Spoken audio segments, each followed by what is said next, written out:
வணக்கம். கத்தி மிகப்பெரிய வெற்றி, 100 கோடி கிராஸ் கலெக்ஷனை வந்து தொடப்போகுது.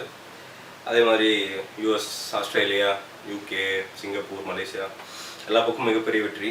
கிராமங்களில் மிகப்பெரிய வெற்றி. விவசாயிகள் கொண்டாடுறாங்க, கம்யூனிஸ்ட்டுகள் கொண்டாடுறாங்க, நல்ல அறிவார்ந்த ஜனங்கள் எல்லாரும் கொண்டாடுறாங்க. மிகப்பெரிய படம் இல்லை, மேக்கிங் வைஸ் நீங்கள் பார்த்தீங்கன்னா ஏகப்பட்ட பிழைகள் இருக்குது. சில சீன்ஸ் வந்து ஒரே மாதிரியான அப்படியே ஐடென்டிக்கல் சீன்ஸ் கூட இருக்குது. இன்னொரு படம் இங்கிலீஷ் படத்தில் பார்த்ததெல்லாம் பைப் சீன் அப்படின்னு சொல்லுவாங்க. இதெல்லாம் குறைகள். இதை சொல்கிறதுக்கும் இது சொல்கிறதுனால வந்து யாரும் வந்து என்னை கத்தி எடுத்து குத்திட போகிறதில்ல. ஆனால் அதே டைமில் வந்து ஒரு மிகப்பெரிய அலிகேஷன் ஒன்று போயிட்டுருக்கு. கோபி அப்படிங்கிறவர் வந்து அது சொல்லியிருக்காரு. ஏன்னா கத்தி மொத்த கதையும் வந்து என்னோடது, முருகதாஸ் திருடிட்டு போயிட்டார். எப்படி திருடினாரு எனக்கு தெரியல, திருடிட்டாரு. ஸோ உலகத்திலேயே மோசமானவர் வந்து ஏஆர் முருகதாஸ் தான்.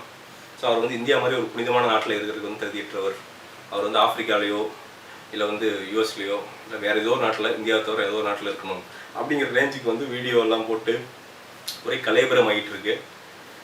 முருகதாஸ் சைடும் வந்து என்னென்னா பெருசாக பேச முடியாமல் ஏகப்பட்ட லீகல் பேட்டில்ஸ் நடந்துட்டு இருக்கிறங்காட்டி எவ்வளோ தூரம் இவங்க வாய் திறந்து பேசுகிறாங்களோ அவ்வளோ தூரம் பிரச்சனை ஜாஸ்தியாகும் அப்படின்ட்டு மௌனம் காத்து சும்மா பல்ல வெறிக்கிட்டு உட்காந்துருக்குறாங்க.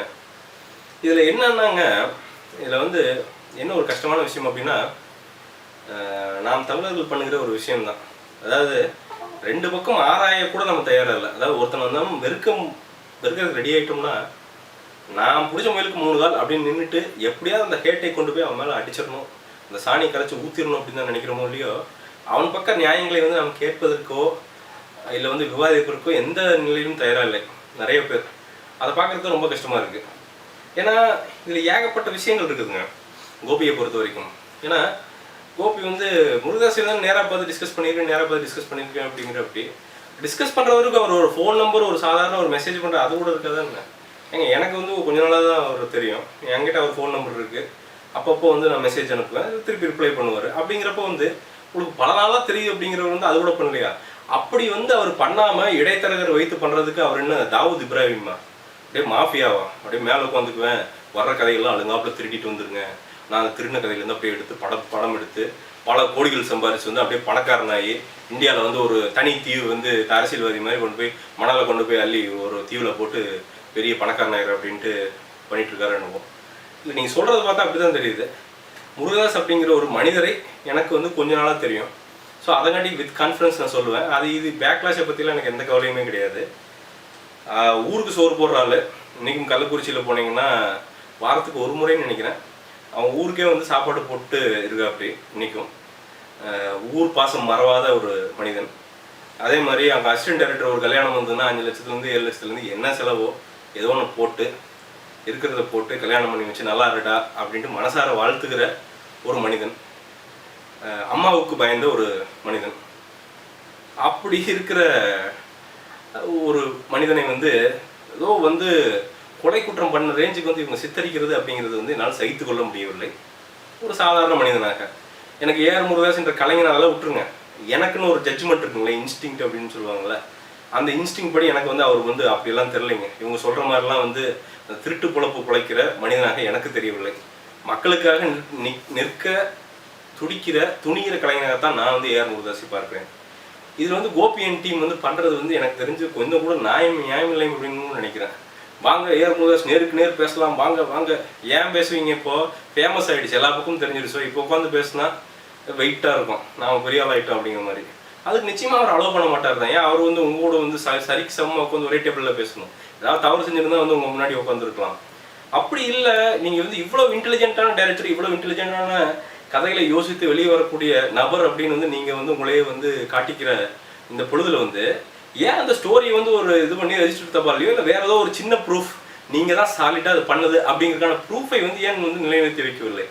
இது வந்து நாளைக்கு திருடப்படும் அப்படிங்கிறதுக்காண்டிலாம் இல்லை, ஒரு ஸ்டாண்டர்ட் ப்ரொசீஜர். இன்றைக்கி சாதாரண ஒரு ஷார்ட் ஃபிலிம் மேக்கர் கூட அது பண்ண ஆரம்பிச்சிட்டாங்க இன்றைக்கி. அப்படிங்கிறப்ப அது ஏன் நீங்கள் பண்ண தவறீங்க அப்படிங்கிறது என்னுடைய கேள்வி. அதுபோக வந்து இந்த கதைக்கரவு அப்படிங்கிறதுங்க, இந்த கதைக்கரவு 2000 பேர் யோசிச்சிருக்கலாம். ஏன்னா இது தமிழ்நாட்டில் வந்து இருக்கிற ஒரு சாதாரண விஷயம். என்ன இதை ஹைலைட் பண்ணல, இந்த படத்தில் ஹைலைட் பண்ணியிருக்காங்க, அவ்வளோதான். இது வந்து தெரியாத விஷயமெல்லாம் ஒன்றும் கிடையாது. நீ கொக்கோகோலா கம்பெனி கேரளாவில் உறிஞ்சுறதும், நீ திருநெல்வேலி பக்கத்தில் உறிஞ்சுறதும் எல்லாம் வந்து யாருக்கும் தெரியாத ஒரு விஷயம் கிடையாது. இது வந்து புதுசாக போய் நீங்கள் தான் போய் அப்படின்னு நான் தான் கேட்ட திறந்தேன் முதல்ல, நான் தான் வந்து ஃபஸ்ட்டு வந்து என்னது அந்த கேரளா கோயில் இருக்குல்ல, தங்கத்தை கண்டுபிடிச்சேன் அப்படின்னு, அந்த மாதிரிலாம் இல்லை. ஸோ அப்படிங்கிறப்போ வந்து நீங்கள் சொல்கிறதே வந்து அலிகேஷனே வந்து ரொம்ப மட்டமாக இருக்குது அப்படிங்கிறது நான் சொல்லிக்க விரும்புகிறேன். இன்னொன்று, இந்த ஆன்லைனில் இருக்கிற ஹேட்டு தயவுசெய்து கொஞ்சம் வந்துங்க உண்மையினுடைய இன்னொரு பக்கத்தையும் பாருங்க. இதுக்கு நான் ஏன் என்ன சொல்கிறேன்னா, ஒருத்தர் வந்து ரொம்ப கண்ணீர் பேட்டி அப்படி வந்து ஒருத்தர் வந்து பேட்டி கொடுத்துட்டாங்கன்னா அதை நீங்கள் நம்புற அளவுக்கு தான் நம்ம நாலேஜ் இருக்குதா அப்படின்னு எனக்கு வியக்க வைக்குது. ஏன்னா இன்றைக்கி வந்து உலகம் வந்து ரொம்ப மேனிப்புலேட்டிவ்ங்க. உண்மை அப்படிங்கிறது என்றைக்குமே மறைஞ்சு தான் இருக்குது. அதுவும் போக வந்து எது உண்மை எது நீங்கள் பயங்கரமான நிஜம் அப்படின்னு வந்து இன்றைக்கி டிவியில் வந்து நீங்கள் பார்க்க நினைக்கிறீங்களோ அது நாளைக்கு மிகப்பெரிய அயோக்கியத்தனமாக இருக்கிறதுக்கான வாய்ப்புகள் நிறைய இருக்குது அப்படிங்கிறது இன்னைக்கு இல்லை நேற்று இல்லை கண்டினியூஸாக ப்ரூவ் ஆகிட்டே வருது. இந்த இப்போ கூட ஒரு படம் வந்தது பார்த்தீங்கன்னா கான் கேர்ள் அப்படின்ட்டு. ஒய்ஃப் வந்து பார்த்தீங்கன்னா என்னென்னா கொஞ்சம் ஒரு மாதிரி சைக்கோவான ஒய்ஃபு. ஹஸ்பண்டு சின்ன சின்ன தவறு பண்ணுற ஆள். டென்ஷன் ஆகிட்டு என்ன பண்ணிடும், இவனுக்கு எதிராக வந்து சாட்சியங்கள்லாம் ரெடி பண்ணி டெக்னிக்கலாக திடீர்னு மறைஞ்சு போயிடும். இந்த மீடியா வந்து எதையுமே கண்டுக்காது.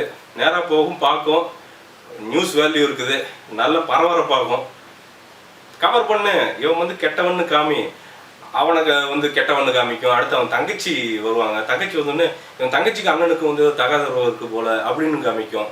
அவன் குடும்பமே வந்து மிகப்பெரிய ஒரு ஈவில் குடும்பம் மாதிரி காமிக்கும். அதே மீடியா வந்து 2 வாரத்துக்கு அப்புறம் அந்த பொண்ணு வந்து எல்லா பிரச்சனையும் முடிஞ்சு பார்த்தீங்கன்னா திரும்பி வரும். திரும்பி வரப்போ உலகத்திலேயே நல்ல கணவன் வந்து இந்த வந்தான் அப்படிங்கிற மாதிரி அதே மீடியா காமிக்கும். ஸோ மீடியா அப்படிங்கிறது வந்து இன்னைக்கு எதுக்காண்டி வந்து பசிச்சு நிற்குது அப்படிங்கிறது வந்து உலகத்துக்கே தெரிஞ்ச விஷயம். டிஆர்பி, பரபரப்பாக என்ன இருந்தாலும் சரி அதை வச்சு நியூஸ் ஆக்கி நம்ம வேவிச்சு தாளிச்சு போட்டு போயிட்டே இருப்பாங்க. ஸோ இந்த பரபரப்பில் வந்து ஒரு நல்ல கலைஞனை கொண்டாதீங்க.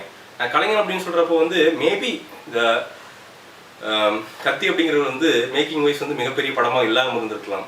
பட் முருகதாஸ் அப்படிங்கிறடைய அந்த இன்டென்ஷன் அப்படிங்கிறது வந்து ஒரு மிகப்பெரிய இன்டென்ஷன். அவர் மாதிரி ஆட்கள் வந்து நமக்கு நிச்சயமாக வந்து தமிழ் சினிமா இண்டஸ்ட்ரிக்கு வேணும் அப்படின்னு வந்து நான் நினைக்கிறேன். இதை வந்து என்னை போல ஆட்கள் உணர்ந்திருக்கிறோம். அதுபோக வந்து சும்மா ஒரு வீடியோவை பார்த்துட்டு வந்து உடனே வந்து உணர்ச்சி வசப்பட்டு பொங்குறதுக்கும் நான் ஆள் கிடையாது. அதே மாதிரி வந்து கண்மூடித்தனமாக வந்து ஏஆர் முருகதாஸுக்கு போய் நான் வந்து உட்காந்துட்டு நீங்கள் தானே எல்லாம் அப்படின்னு சொல்கிற ஆளும் கிடையாது. மனசாட்சியை தொட்டு நேர்மையாக சொல்லுகிறேன். எனக்கு தெரிந்து வந்து ஏஆர் முருகதாஸ் மேலாம் வந்து மிகப்பெரிய வந்து எந்த குற்றமும் இருக்கிற மாதிரி எனக்கு தெரியல. கொஞ்சம் வந்து சென்சிபிளாக 2 பக்கம் அந்த காயினோட 2 பக்கத்தையும் பார்த்து தயவு செய்து வந்து ரியாக்ட் பண்ணுமாறு தாழ்மையுடன் வேண்டிக் கொள்கிறேன். அவ்வளோதான். நன்றி, வணக்கம்.